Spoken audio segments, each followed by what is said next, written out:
Enak banget ya ngeplay.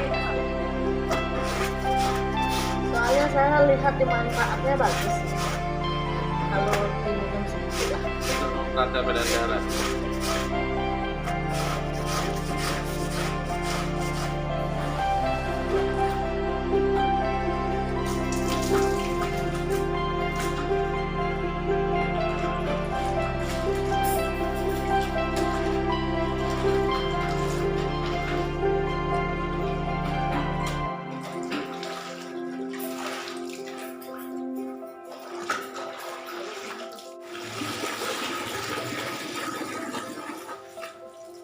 Ini bukan karena kebetulan ini ya.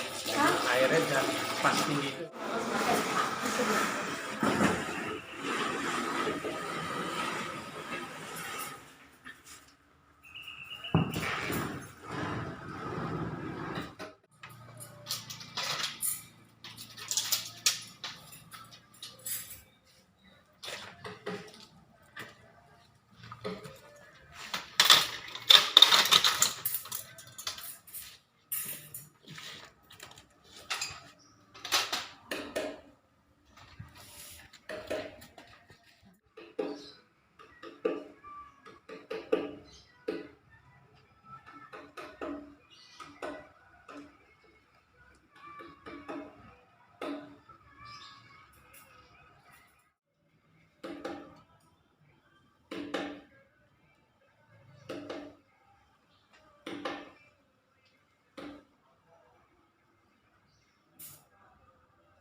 Nyapu kan bisa juga Pak.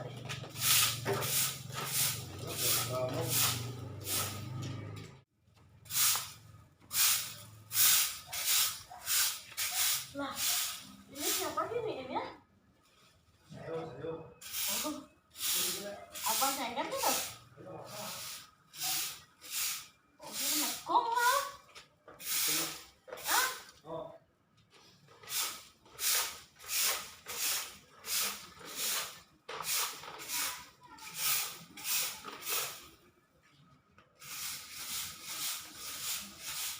Bahaya nggak sih?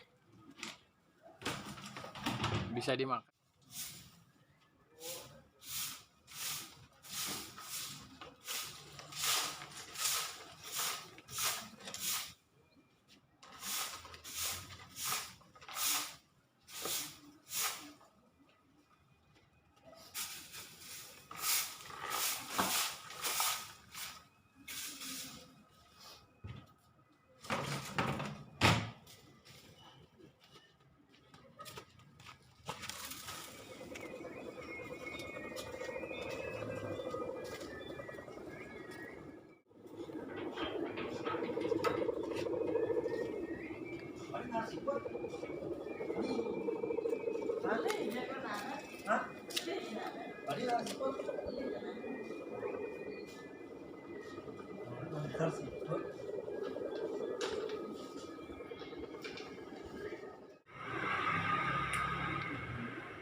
pandemi ternyata nih Bapak itu langit berwarna juga ya. Itu langit juga tetap berwarna oleh layangan.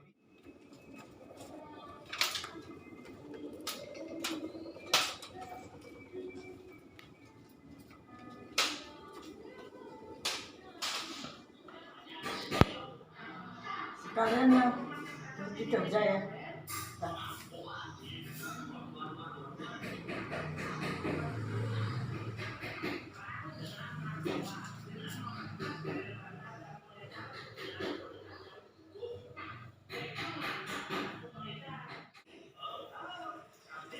Yang di sana aja Pak.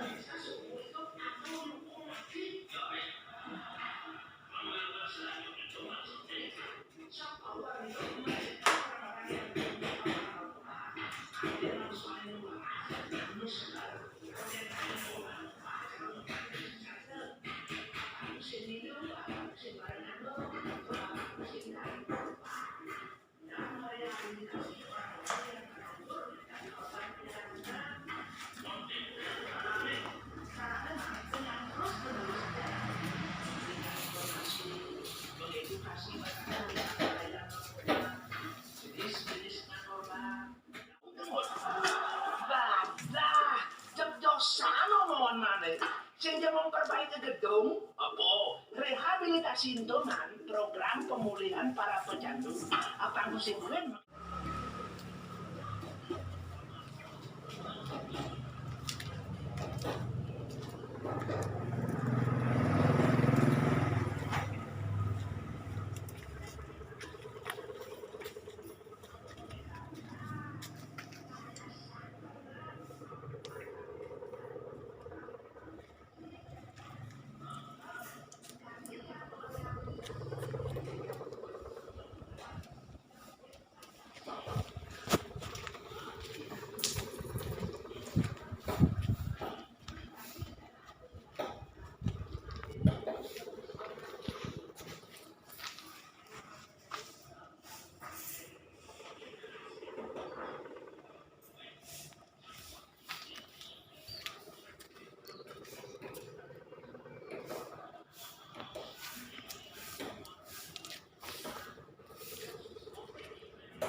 Kasih kayak air ya, kasih air ya.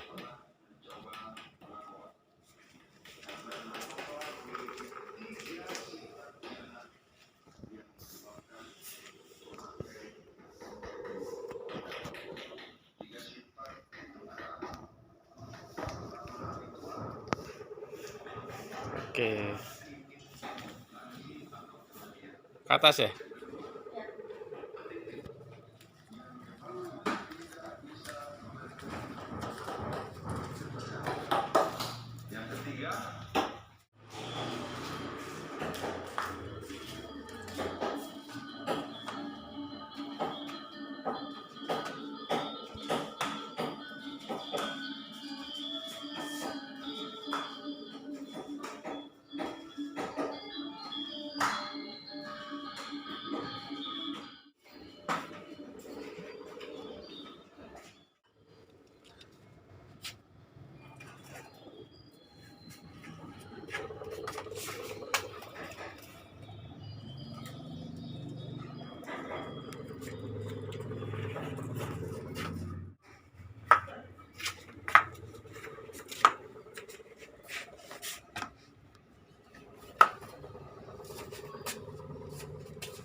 liatin gitu. Waktu pertama sekolah itu yang nganter siapa, ibu? Bahkan bapak sama kakak rela gendong 1 bulan itu, hampir 1 tahun. Soalnya kan udah berbeda sendiri, terus fisiknya kecil banget. Kecil gitu. Waktu itu tapi kamu waktu itu sudah bisa bergerak dengan Bisa mandiri. jongkok. Nah, cuman orang Cuma tua memang kecil.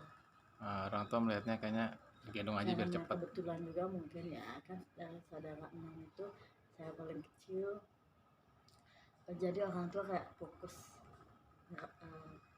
ngerawat yang paling kecil, jadi kayak prioritas gitu. Anak sana ya nggak boleh gitu. Saat sudah mulai masuk di Iya, kelas, ditungguin di luar itu selama 1 bulan, tapi berikutnya memang sih dianterin sampai kelas 2, cuma dianterin aja, siangnya dijemput, digendong lagi ya. gimana tanggapan teman-teman? Sempet kayak dibully, ada satu, kalau sekarang sih kayak gang gitu, dibully, kayak diparodiin jalanku. Contohnya gimana? Kayak gimana aja jalanku kan jongkok, Nah, dia mereka ikut. di kayak memperagakan. Iya. Terus perasaan Cuci waktu itu? Mau nangis ya nggak bisa, mau membela diri ya nggak bisa gitu. Kayak, ya sudah, habis di rumah ngadu pun nggak berani. Sempet juga waktu kelas 3 SD apa gitu, sandalku diambil teman kelasku, disembunyiin, terus ibuku nanya di mana sandalnya gitu, kata saudara itu diambil sama itu, saya punya anak dicari. Setelah itu malah temenku yang nakal itu melindungi selanjutnya, karena ibuku udah kayak nasehatin, bukannya dibully gitu, harusnya anak bapak ibu itu melindungi anak saya yang kondisinya seperti ini, nangis gitu. Kalau ingat sih saya sekarang nangis, pokoknya sedih banget. Tapi udah jongkok jalanku. Menjadi teman yang baik sekarang. Iya, sampai sekarang. Waktu SD juga melindungi sampai SMP, tapi SMP itu kebetulan kelas kami beda, jadi makin jauh. SMP juga lebih kayak sempet kan setelah SD tuh disaranin ke SLB karena dianggap nggak mungkin lah bisa menyesuaikan diri di sekolah umum. Tapi ternyata setelah dites di SLB saya ditolak karena secara kemampuan saya bagus gitu. SMP pun selalu ranking gitu, meskipun secara fisik memang berbeda sendiri. Kembali lagi yang di kelas 1 SMP itu kayak diliatin banyak orang gitu. Pokoknya kayak siapa sih nih, setiap pagi udah diliatin beberapa kelas, beberapa pasang mata itu. Habis itu lama-lama udah biasa, tapi malah adik kelasku yang kan saya kelas 2 punya adik kelas, diliatin adik kelas kayak Baru tahu ya. Baru tahu, memang di desaku saya sendiri. Habis itu kan 2002 saya lulus, kebetulan tuh dibilang sebenarnya saya punya keinginan yang sangat besar ya SMA, tapi orang tuaku sangat tidak percaya diri, bukan masalah uang sih, cuma lebih bagaimana saya jalan, bagaimana saya ini. Nah, di sana punya kayak cerita yang unik. Di sana dari SD sampai SMP itu saya kan biasa sosialisasi gitu. Setelah tamat lihat temen SMA baru ngerasa lah, baru nyadar berbeda sendiri ya, kayak suka sama cowok gitu kan. Mulai dah nggak pede. Untung saja sih 2004 ada petugas lapangan gitu waktu itu, Pak Made Gunung. Ya dulu waktu itu masih Yakub ya, di disabilitas. Ternyata saya kena survei, kena pendataan gitu. Ditanyain lah apa kegiatannya, tak bilang cuma kegiatan di rumah aja, kadang nggak kerja. Ya udah, mau nggak kerja di sana 2004 2004 ya. 2005 langsung diajak berangkat pelatihan di sana. ya, sampai berapa bulan pulang dulu, 2006 ke Jogja lagi. 2006 tempat yang sama, Yakum. Di sanalah kayak awal saya bisa percaya diri, awal saya berkarir, karena di Yakum Jogja tuh benar-benar ada pengembangan diri namanya di sana. Tangan sama psikologi ya gitu. Kalau Berapa lama itu di sana di 1 tahun, tapi sempat pulang. 2006 itu setahun, berarti sampai 2007. 2006. Oh, 2005 sampai 2006.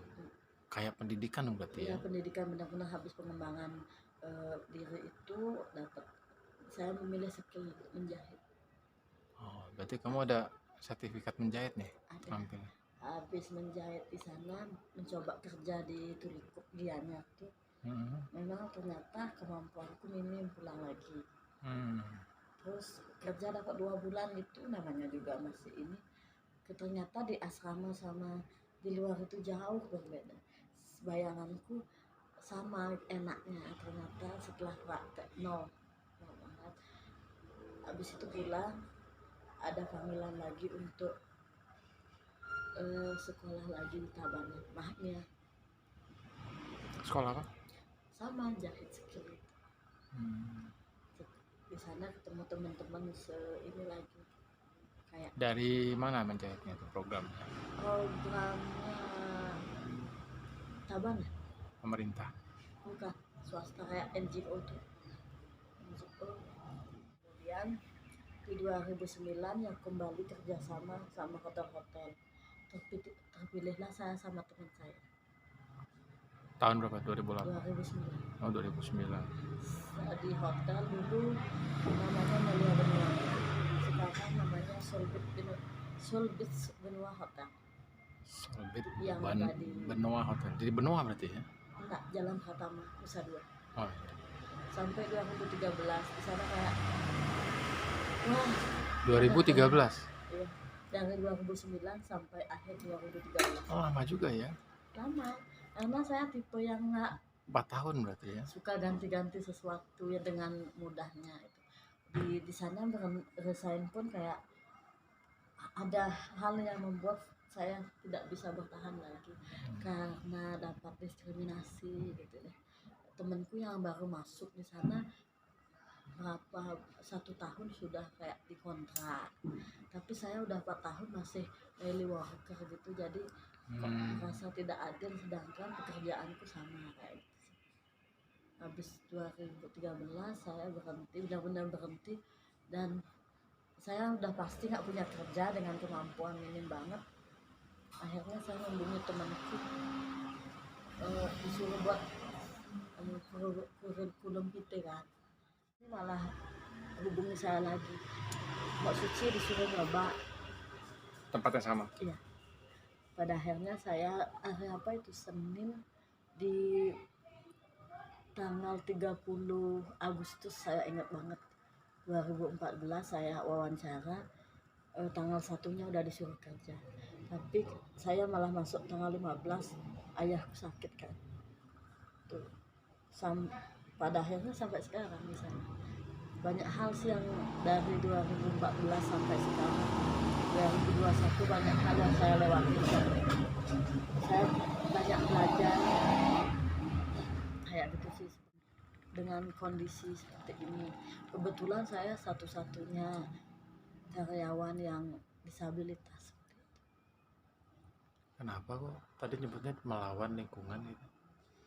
Karena gini, saya sejujurnya orang yang kayak introvert gitu, nggak, pokoknya rame sedikit, dikasih masukan sedikit udah marah kayak gitu sih.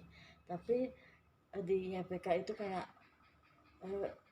harus melawan itu, mendobrak itu, karena kan saya orangnya introvert, jadi ketika dikasih masukan saya kayak dicambuk gitu, kayak apaan sih, berani banget kayak gitu, kayak udah nyaman sama di zona nyaman gitu. Tapi semenjak di YPK makin tahun udah terbiasa. Dulu orang ngasih tahu tuh saya anggap bulian, anggap kayak lu ngecam banget ya, lu ngebully itu, padahal sebenarnya mereka peduli gitu sih. Ya baru Sensi berarti ya. iya, Sensi Bang. sensitif banget sangat. Tapi setahun berjalan ini malah kami bersama teman-teman tuh ada kayak sadar, karena saya mampu kayak memangkas egonya. Egomu maksudnya. Iya, egoku. Yang terpenting adalah saya tidak takut lagi dibicarakan di belakang saya. Sejak kapan ya? Ya baru-baru sih, baru 8 bulanan lah semenjak ya dikasih kenal sama seorang bapak gitu. Kayak benar-benar egoku dipangkas di sana, dikasih kayak udah lebih dari kuliah yang saya temukan kenal dengan seorang bapak itu sih. Ada perubahan yang berarti ya. Ya sangat, Percaya dirinya muncul. ya rasa sangat bersyukur gitu sih, jauh lebih bersyukur. Apa sih yang membuat kamu masih bertahan di YPK? Melayani sih, visi misinya melayani. Kayak dulu saya waktu di Jogja pernah kayak ketemu seorang kakak-kakak psikologi yang membimbing saya,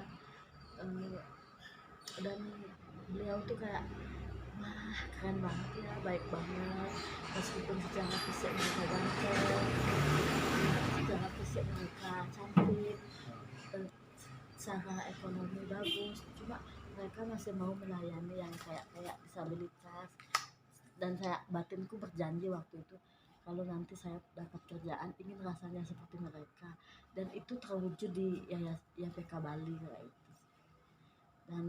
Dan banyak juga yang mensupport, kayak direktur Puspadi Bali itu kayak wah keren ya Suci, dulu gimana sekarang gimana kayak gitu sih. Nah, lembaganya berdekatan lagi ya. Ya Berarti di YPK udah berapa lama? 2014 sampai 2021 lah, 7 tahun dan jalan. September ini udah 7 tahun. Berarti di YPK sekarang udah termasuk staf tetap. Ya tetap, tapi memang sistem manajemennya masih kontrak, tapi tetap di kontrak ya itu. Kontrak itu harusnya cuma 2 kali loh. Ya mungkin sudah tetap, karena bukannya saya bagaimana ya, cuma mereka, saya butuh pekerjaan, mereka juga butuh saya. Intinya ada sesuatu yang dipercaya, saling percaya. Jadi, perjalananku berat banget sih di YPK. Kayak pernah sampai mau keluar gara-gara masalah uang kayak gitu. Tapi pada akhirnya karena niatku memang tidak aneh-aneh, semesta menjawab dengan ada pembuktian bahwa saya tidak bersalah, malah kayak sekarang dikasih kepercayaan megang kunci kayak gitu sih.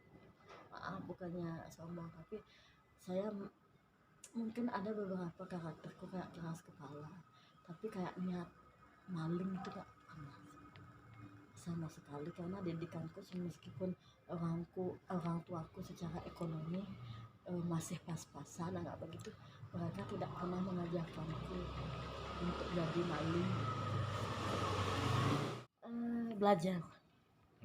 Belajar bahwa hidup itu kayak gini lah, nggak usah tinggi-tinggi bawa ego, apapun jabatannya, ketika yang saya tangkap sih, apapun jabatannya, ketika semesta mentakdirkan dirimu sakit, harus terima kayak gitu. Kesehatan itu sangat penting dari sebuah apapun itu, entah itu jabatan bupati, entah itu insinyur, entah itu profesor kayak gitu sih. Dan harus ada ketulusan ketika melayani, berpegang teguh pada kebenaran yang saya pelajari selama ini. Kalau ketika manusia berpegang teguh pada kebenaran, apapun yang terjadi kita akan selamat. Dan kalau selama di YPK tuh saya banyak belajar sangat dari segi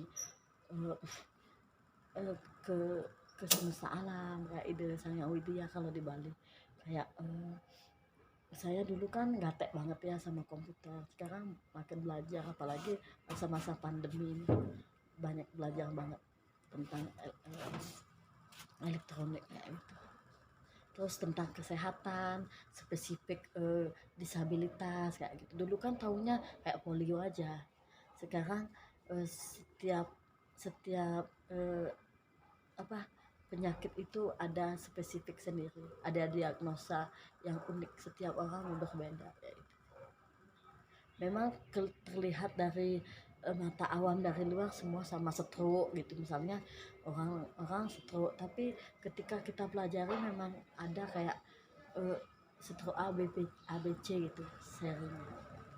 Anak-anak juga ternyata ada Down syndrome, ada cerebral palsy, ada hiperaktif, ada autis kayak gitu. Mulai dari warna apa yang kamu sukai? Hitam, Kenapa hitam? kuat, teguh, kayak teguh, percaya diri gitulah. Kayak kuatnya itu gini, dicoret warna apapun tetap hitam gitu sih. Kamu lihat aku jadinya matanya nggak ke sini. Coba hitam sih, karena hitam itu kuat, teguh, dan susah dicampur dengan apa. Warna yang paten. Iya. Makanan Enggak terlalu, biasa saja. umum ya. Iya. Makanan yang paling kamu sukai? Ikan di sambal tomat. Minuman? Kopi. Tempat yang paling kamu sukai yang pernah kamu kunjungi? Gunung Batur. Kenapa?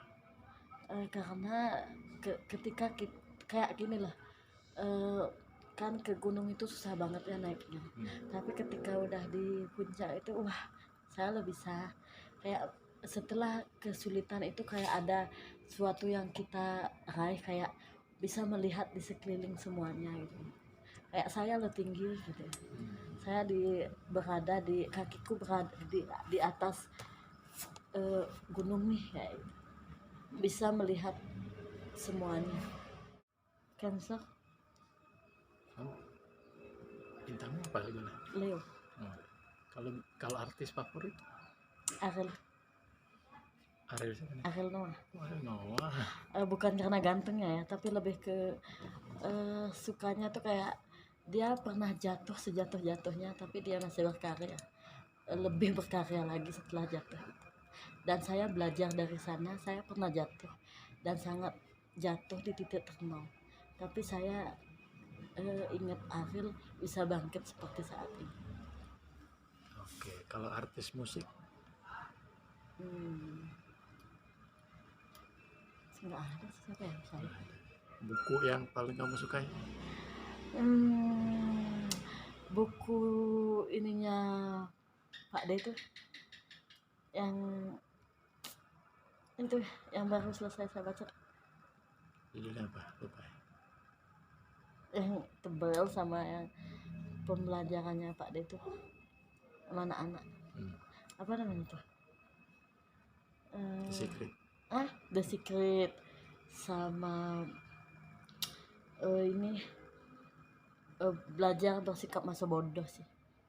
Banyak sih, maksudnya yang selama ini yang saya baca tuh semua saya suka baca, dan saya menemukan banyak pembelajaran di buku saya baca itu. Nah, sejak kapan suka baca buku? Dulu sih sempat, cuma karena pergaulanku tidak mendukung jadi berhenti. Tapi kembali lagi setelah saya ketemu dengan dua bapak-bapak yang sangat cerdas dan baik. Jadi saya kembali lagi, kayak sekarang juga kayak mencoba menulis gitu.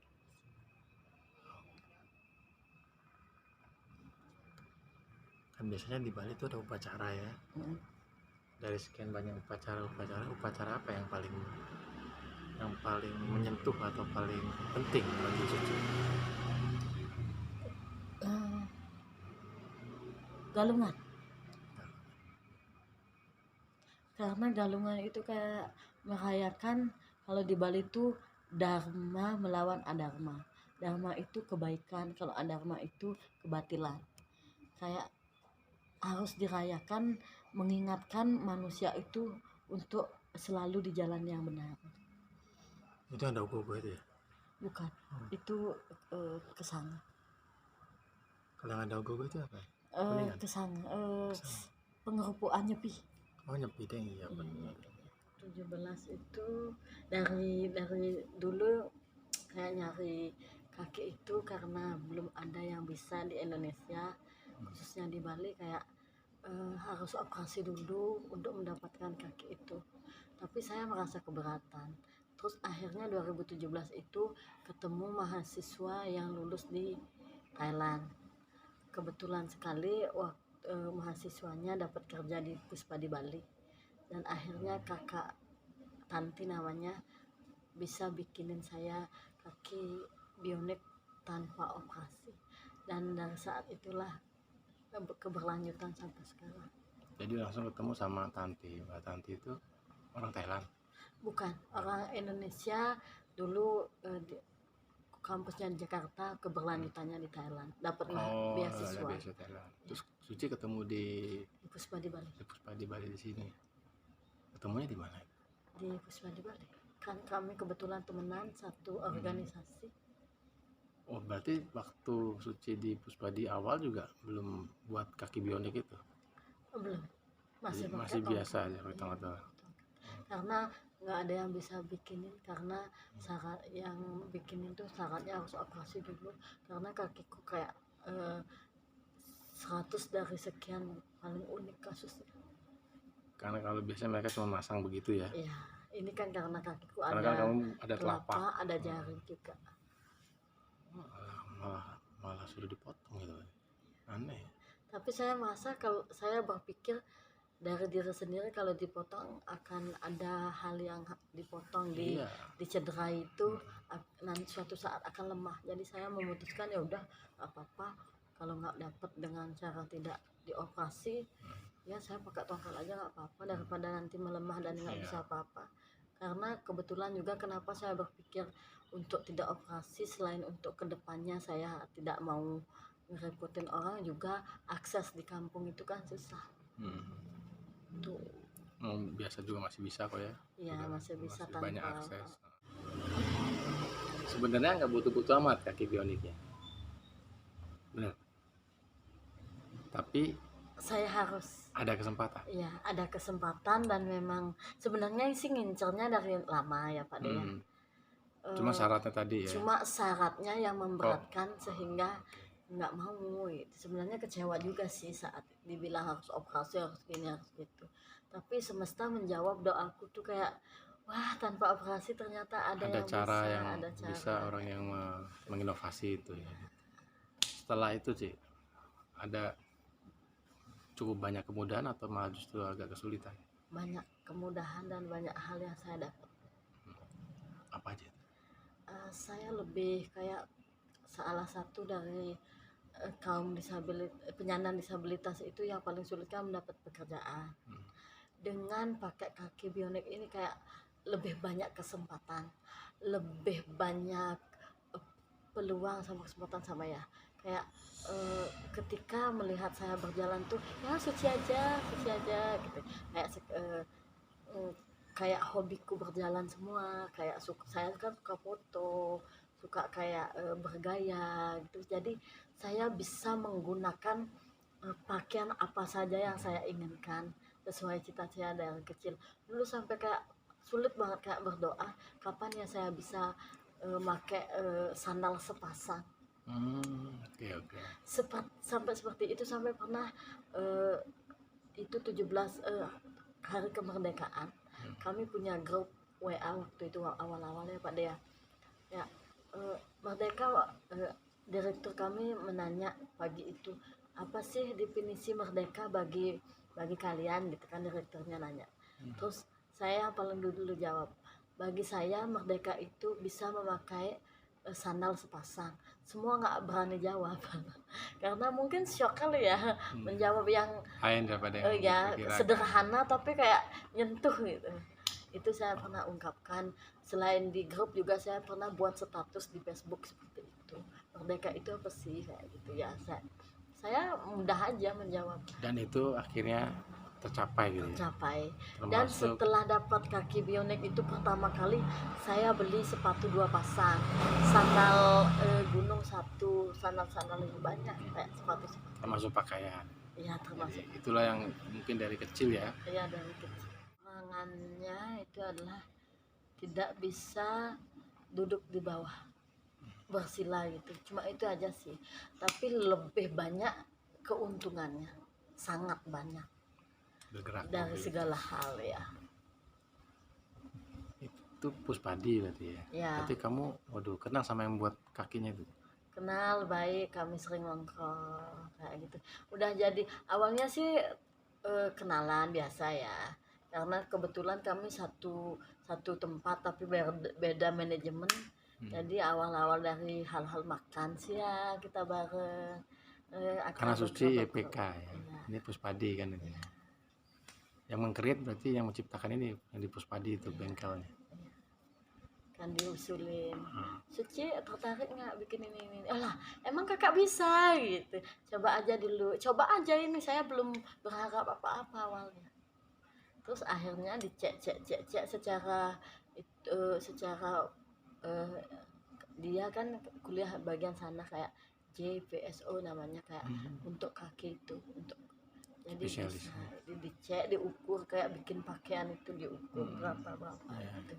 Kakinya ininya berapa gitu sama Masuk dia gitu ya. Yang kecil juga ya. Jadi kamu kalau begitu make rasanya gimana? Kayak berdiri bener-bener. awal-awal sih memang susah karena sekian tahun jarang berdiri. Harus keseimbangannya waktu itu sebulan kayaknya latihan keseimbangan. Oke.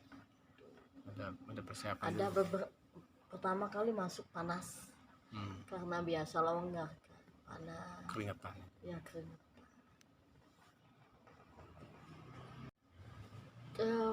Orang tuaku kayak terharu mau menangis kayak wah akhirnya kayak bahasa Bali waktu itu kayak lah masih batis, artinya bahasa Indonesianya kayak punya juga kaki 2 dilus-lus kakiku ini beneran kaki kayak mau nangis terharu cuma nggak dilihatin. Kalau keponakanku ada punya kaki, kalau kakakku cuma dia melihat aja karena mungkin masih kayak jaga image, takut nanya tersinggung kayak gitu sih. Tapi itu akhirnya membuat Suci untuk lebih bisa percaya diri ya. Sangat Kemana-mana. percaya diri.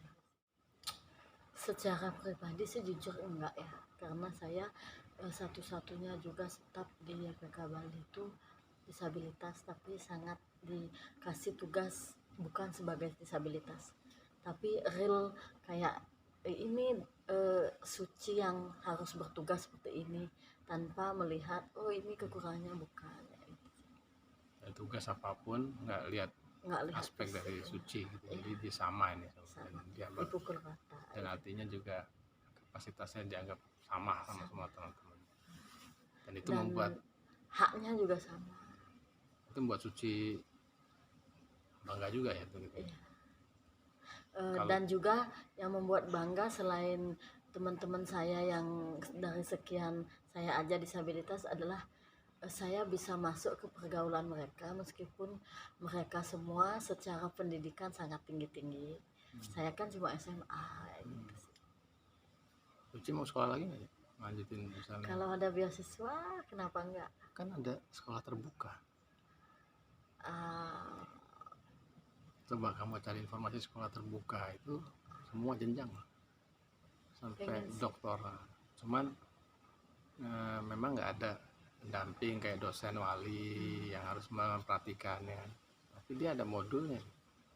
Kalau kita mau belajar sendiri, meluangkan waktu yang betul-betul melihat modul, belajar baca beneran. Kemudian ketika nanti ada konsultasi ada tuh kegiatan konsultasinya kan dosen terbangnya itu keliling dan pertemuannya kamu di perguruan tinggi negeri biasanya ada sebulan sekali, 2 bulan sekali ketemu sama dosen untuk konsultasi yang mengambil kelas terbuka. SMA juga ada kayak SMA kan paket. Kalau SMA itu paket C kalau saya. Iya paket C. Ambil itu dulu, udah tuh bisa ngambil sarjana. Kan cuma penjenjangan. Kalau peluangnya ada sih. Ada itu semua peluangnya di dirimu sendiri. Kalau sekolah terbuka tuh peluangnya di diri sendiri. Biayanya Gratis. Iya. Ya, cuma kamu beli buku untuk dirimu sendiri kan.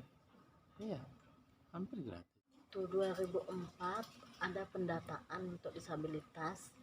Tiba-tiba Pak Made Gunung itu datang ke rumah, langsung udah sekolah apa belum, kayak diwawancara kecil itu, hobinya apa, namanya siapa, suka apa, kayak gitu sih. Habis itu langsung ditawarin mau nggak ke Jogja. Yang saya saat itu yang kayak nggak pernah kemana-mana, di rumah saja di kampung, ditawarin keluar, kesempatan keluar, udah kayak dapat uang berapa gitu waktu itu. Seneng nggak bisa didefinisikan dengan bahasa apapun gitu sih. Terus yang kemudian diperkenalkan dengan Pak Nengah Lapri. Dari sana dah awal Kenalnya di Jogja berarti. di LBK Karangasem waktu itu. Oh, Kan setelah dibawa Pak Made Gunung langsung ketemu ini, oh ini lo punya yayasannya kayak gitu. Pak Nengah Latri itu udah kayak orang tua ya, guru ya, pembimbing ya, semuanya pokoknya segala hal berawal dari dua ini. Akhirnya dari Karangasem berangkat ke Jogja. Bermalam di LBK Denpasar, Badung. Waktu itu dia biar semalam aja Langsung berangkat ke Jogja. pelatihan di sana, sekolah di sana. Pendidikan Selama selama setahunan lah, 2005 sampai 2006. berarti ada asramanya di sana. Habis itu Suci Ke Bali lagi, dibiayain semua, dibiayain. Habis itu dia tapi belum langsung ke ini ya, YPK ya. belum, masih jauh perjalanan. Masih harus ada perjalanan mandiri yang kerja di hotel. Belum juga, Belum ke juga? Tabanan dulu, Mahatmina dulu. Latre juga yang menyarankan ya. Semuanya pokoknya apapun tentang pendidikan saya Pak Nengah To the Latri. point-nya sampai di YPK gimana? Akhirnya sampai di YPK deket lagi sama Puspadi ya. Ya, pokoknya selalu dekat sama Puspadi. Selalu beliau yang meskipun memang saya udah pernah bekerja terus selesai, pada akhirnya kembali lagi. Udah kayak orang tua, apapun anaknya pasti apa-apa nyari Puspadi Bali kayak gitu sih. Ada pesan kan nih buat dua orang ini? Keren. Terima kasih, terbaik buat hidupku dan selalu sehat. Terutama Pak Nengah Latri selalu sehat. Terima kasih sudah menjadi orang tua buat kami, terutama saya, membawa ke detik ini. Di YPK Bali itu tugasku adalah asisten rehabilitasi. Yang tugas saya di YPK Bali itu sebagai asisten rehabilitasi yang memastikan untuk persediaan alat-alat untuk terapi itu selalu ada, seperti kursi roda, gimbal, matras, dan lain-lain. Mencatat kehadiran dan apa saja latihan dari klien yang datang ke YPK Bali. Dan itu tugas utama saya di YPK Bali. Tapi di luar itu saya saat ini suka belajar masak, membaca, yoga, bersih-bersih, mengisi hobi lah intinya.